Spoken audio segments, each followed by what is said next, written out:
Saludos en el nombre del Señor Jesucristo. En este tiempo especial, en su programa que noche a noche transmitimos en Radio del Pacífico, esta oportunidad para dar también el mensaje de Dios, el mensaje de la palabra de Dios, que está coincidiendo también con un tiempo especial. Ya estamos cerca del Día de la Reforma. Es octubre, el mes de la Reforma. Por eso vamos a hacer una recordación y una aplicación para este tiempo. Romanos 1, 16 al 17 dice: porque no me avergüenzo del Evangelio, pues es poder de Dios para salvación a todo aquel que cree, al judío primeramente y también al griego, porque en él la justicia de Dios se revela por la fe y para fe, como está escrito. Pero el justo por su fe vivirá. El justo por la fe vivirá. ¿Sí?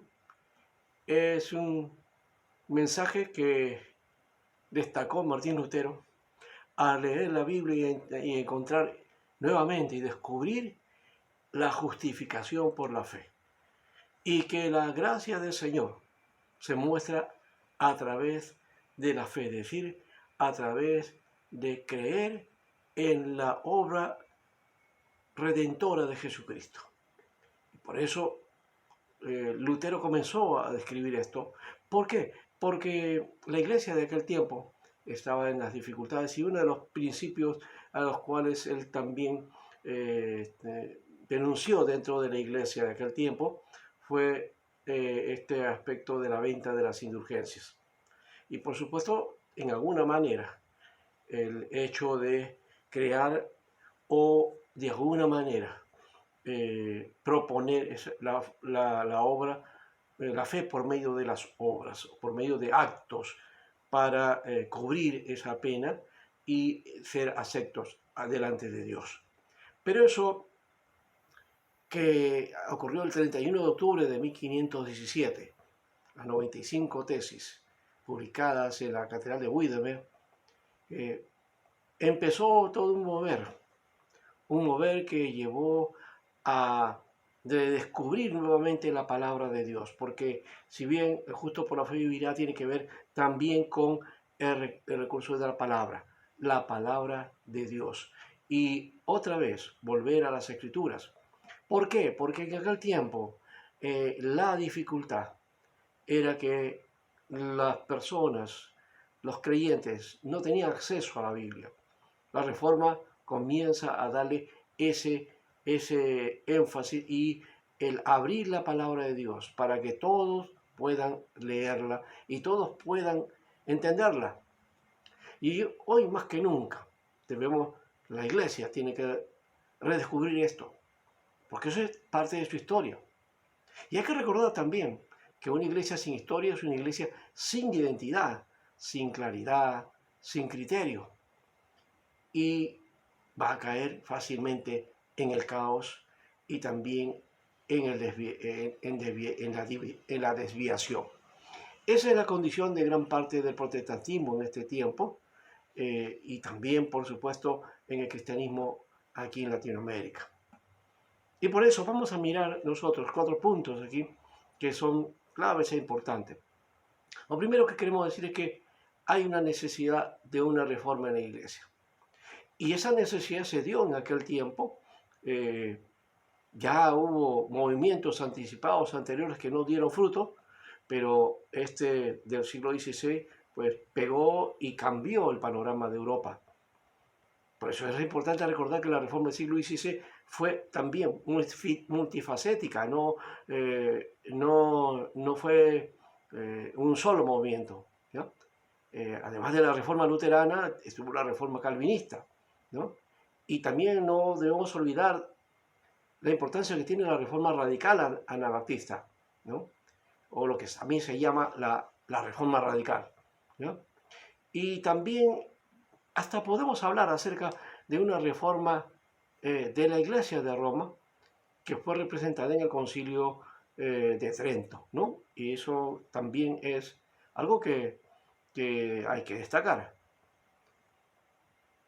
Ahora, por otro lado, también debemos reconocer que Calvino, que fue apoyado por los príncipes alemanes, ¿no? Pudo salir adelante en medio de la presión y la persecución, ¿no? Y también Calvino, que en las ciudades suizas comenzó a hacer su labor y desarrolló el movimiento de una manera que la ciudad fue impactada. Los anabaptistas también, que se identificaron con las clases pobres y también con la parte de los campesinos, ¿no?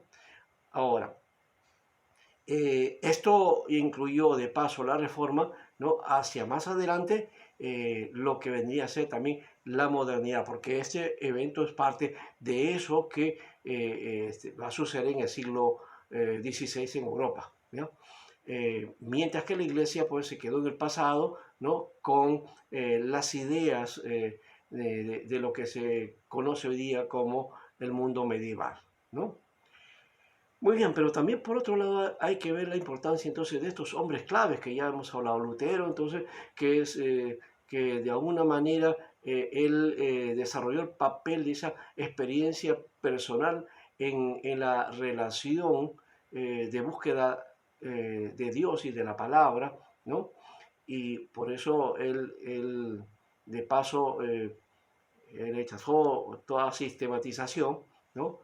Y se abocó a esa experiencia personal, ¿no? Esa experiencia personal de búsqueda de Dios. Calvino, por otro lado, tuvo la profunda admiración por la gloria y la santidad de Dios, ¿no?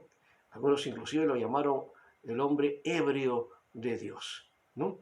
Y los anabautistas, que ya mencionamos también, que tuvieron una pasión por la justicia, ¿no? Y que ellos también eran de alguna manera apoyaban toda idea pacifista, ¿no? Muy bien, eso es parte de los hechos que se dieron en ese tiempo. Y hablando de la palabra también, debemos recordar que Lutero en la Dieta de Worms dijo, mi conciencia es cautiva de la palabra de Dios. Y si no me muestran por las escrituras y por razones claras, no aceptaré ninguna autoridad, ¿no? Ningún concilio y ninguna contradicción a lo que he encontrado en la palabra de Dios. No puedo ni quiero retractarme nada porque ir contra la conciencia es tan peligroso como errado también. Que Dios me ayude, dijo él. Que Dios me ayude. Así que él se aferró a eso, a la palabra de Dios y a su conciencia y cuál era el principio de autoridad que él había encontrado para su vida, ¿no? Creo que esto ya nos lleva a un alcance especial, ¿no? Así que Lutero con esto está describiendo esa declaración, la sola escritura, que no significa que conocemos solo la Biblia o que todo lo demás no importa, ¿no? Porque ¿quién podría entender el éxodo sin saber algo del Egipto? O el exilio de los judíos sin saber sobre el contexto de Asiria, de Babilonia, ¿no? De Persia. Así que hay que tomar en cuenta esto. Y recordando también a un hombre de Dios como Torres, que dijo de esta manera, quien conoce solo la Biblia, no conoce la Biblia. ¿Por qué? Porque hay necesidad también de mirar el contexto. Por eso Lutero apela a las escrituras, pero también apela a las razones claras, a la conciencia, ¿no? Y esto también es importante. Y Wesley también, mencionando esto, dice, él también habla de este aspecto de la escritura y pone en su pensamiento que tiene 4 elementos aquí. La escritura, la tradición, la razón y la experiencia. Eso es en el proceso teológico de Wesley. Entonces, tenemos aquí la escritura como base para la experiencia cristiana.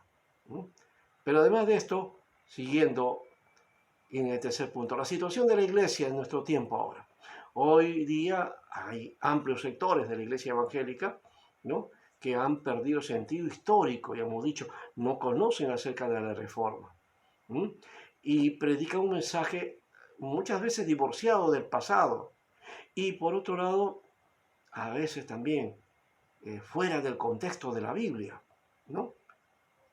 Muchos sermones a veces parecen opiniones o puntos de vista, también especulación, actuación o de otro carácter, ¿no?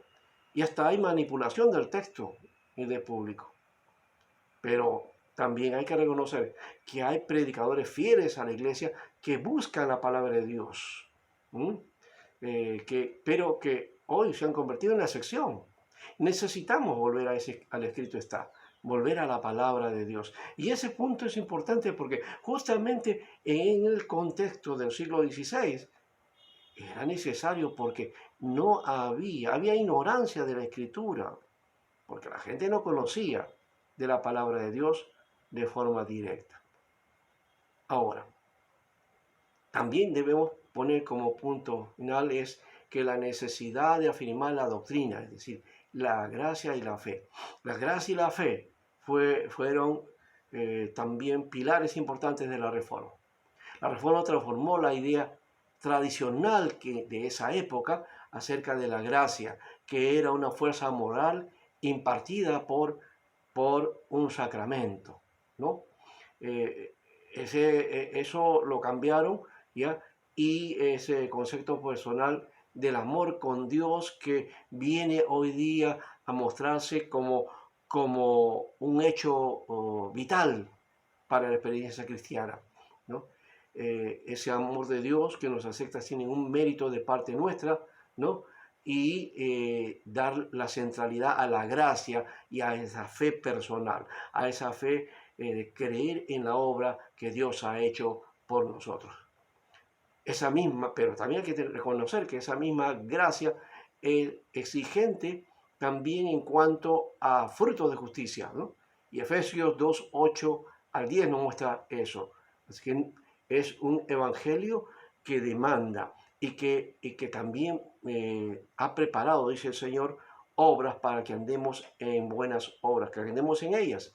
Eso quiere decir que la fe produce obras, que produce un caminar de una manera diferente, una transformación que tiene que ver también con la nueva vida en Cristo, ¿no? De una nueva vida en esa visión de la creación de Dios, la nueva creación, la cual está preparando a partir de Jesucristo, ¿no?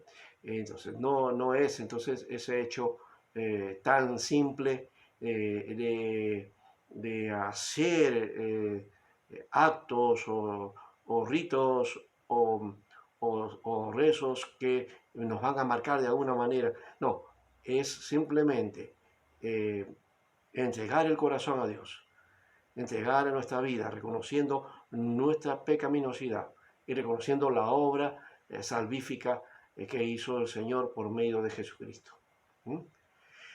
Pero también hay que reconocer que algunas veces en este tiempo, hoy, ¿no?, la iglesia, en algunos lugares, ¿no?, hay de facto una doctrina de salvación por obras. ¿Y de qué manera por eso? ¿Cuándo? ¿Cómo se da eso? Porque hay algunos elementos de demanda o que tienes que hacer esto para asegurar la vida, tienes que hacer tal cosa o para la bendición que Dios te va a dar. Y en alguna manera hasta ahí también se ha levantado ese elemento de las indulgencias, ¿no? Disfrazada de otros elementos, pero ahí está presente. Eso quiere decir que estamos viviendo casi la misma figura en términos religiosos que lo que vivíamos en el siglo XVI, ¿no? O lo que vivieron de paso, no nosotros, pero vieron los reformadores, ¿no? Así que es necesario reconocer esta situación. Y por eso necesitamos tomar este aspecto de la justificación por la gracia mediante la fe, ¿no? Que tiene que ver con la transformación del concepto de fe que se le da el sentido bíblico. Y eso fue, y esto es lo que debemos rescatar de la Reforma, ¿no? esa fe, esa entrega a Cristo y confianza en Él. ¿Ya? Y como ya hemos dicho, que tiene que producirse por medio de evidencias, ¿no? Porque si no, la fe sin obras es muerta, dice la Escritura, ¿no? Así que Calvino ya lo dijo, todo conocimiento verdadero de Dios nace de obediencia. Y eso es la importancia que tiene la fe, ¿no? La obediencia que va a producir obras. Y bueno, terminando, hay necesidad de una renovación de la iglesia, así como se llevó a cabo en la Reforma, pues hoy día es necesario una reforma para darle pertinencia y continuidad en el tiempo a la iglesia de hoy. Por otro lado, dijimos, los hombres fueron claves para los cambios que la iglesia necesitaba. Y hoy también necesitamos hombres que impulsen de alguna manera este hecho para una renovación de la iglesia. Y también, por otro lado, necesitamos esa nueva reforma. ¿Verdad? Eso ya es un elemento que viene con este aspecto. Y retomar el principio de la reforma, ¿no? Sobre la justificación por la fe, nuevamente. Y también recordar esto que nos dice también la frase que salió de los reformadores y de esa iglesia, de la cual también nosotros tenemos la base y que debemos tomar como fuente para seguir adelante. Esa frase es: la iglesia reformada siempre reformándose. Es la iglesia que tiene que ir renovándose. Nosotros, la iglesia, somos los que debemos ser transformados de día en día, de gloria en gloria. Cada día la iglesia debe ser nueva y nueva en el Señor. Y ahí está Romanos 12, que debemos nosotros no moldarnos a ese mundo, sino ¿qué cosa? Que debemos ser transformados por la renovación de nuestro entendimiento. La iglesia renovada, la iglesia reformándose. Este mensaje para este tiempo de reforma es necesario. Y recordar también que la historia es importante dentro de todo lo que es la enseñanza y la doctrina. No olvidemos nuestra historia. Tenemos una rica historia como iglesia. Necesitamos seguir adelante para que la obra de Dios continúe, y depende también de la búsqueda que hagamos de Dios, y la iglesia va a estar siempre fiel, porque el Señor es fiel a pesar de todo con su iglesia, pero Él es el que impulsa, y quiera Dios que esto también sea parte de ese impulso que Dios quiere para su iglesia. Y creo que es así, porque está pegado al escrito está. Que Dios le bendiga, hermanos y amigos, y nos despedimos de este programa dando gracias a Dios.